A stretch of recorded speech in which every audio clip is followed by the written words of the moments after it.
హుస్నాబాద్లోని bus stand ఆవరణలో 2 కొత్త బస్సులను కొబ్బరికాయ కొట్టి రిబ్బన్ కట్ చేసి మంత్రి పొన్నం ప్రభాకర్ ప్రారంభించారు.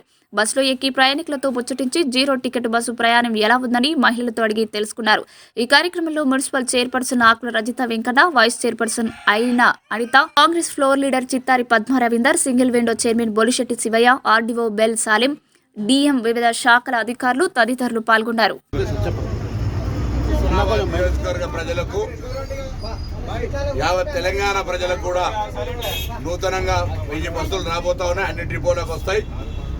మహాలక్ష్మి పథకం వచ్చిన తర్వాత మహిళలు బస్ ప్రయాణాన్ని ఎక్కువగా వాడడం వల్ల ఆక్యుపెన్సీ రేటు పెరిగి నూతన బస్సులు అవసరం అవుతా ఉన్నాయి. తప్పకుండా గౌరవ ముఖ్యమంత్రి గారు రేవంత్ రెడ్డి గారు నూతన బస్సులను తీసుకొని అనేటువంటి సూచన చేయడము, బస్సులు రావడం జరుగుతోంది.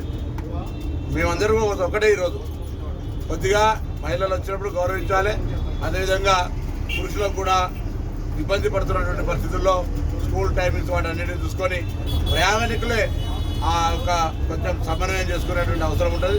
బస్సులు ఏర్పాటు చేస్తాం, ఇన్ఫ్రాస్ట్రక్చర్ క్రియేట్ చేస్తాం, బస్ స్టేషన్లంతా కూడా సర్వీస్ ఉంచే ప్రయత్నం చేస్తాం. ప్రభుత్వం ఇచ్చిన హామీ ప్రకారంగా మహిళలకు ఉచితంగా వ్యవహారం ఏదైతే బస్సు ఫ్రీ ఉందో చేస్తున్నాం. ఇప్పటికి దాదాపు 7 కోట్లు ఫ్రీ టికెట్స్ ఇవ్వడం జరిగింది. అవన్నీ కూడా ఇంకా భవిష్యత్తులో ఎటువంటి ఇబ్బందులు లేకుండా పారదర్శకంగా మహిళల సౌకర్యంగా ఉండే విధంగా మేము కార్యక్రమం తీసుకోబోతున్నాం అన్నమాట సందర్భంగా మనం చేస్తూ ఉన్నాం. ఇలా హుస్నాబాద్ నుంచి కూడా మిగతా డిపోలు కావచ్చు, హైదరాబాద్ జెండా నగరాలకు కావచ్చు, అన్ని ప్రాంతాల్లో బస్సుల యొక్క అంశానికి ప్రభుత్వం అత్యంత ప్రాధాన్యత ఇవ్వబోతోంది.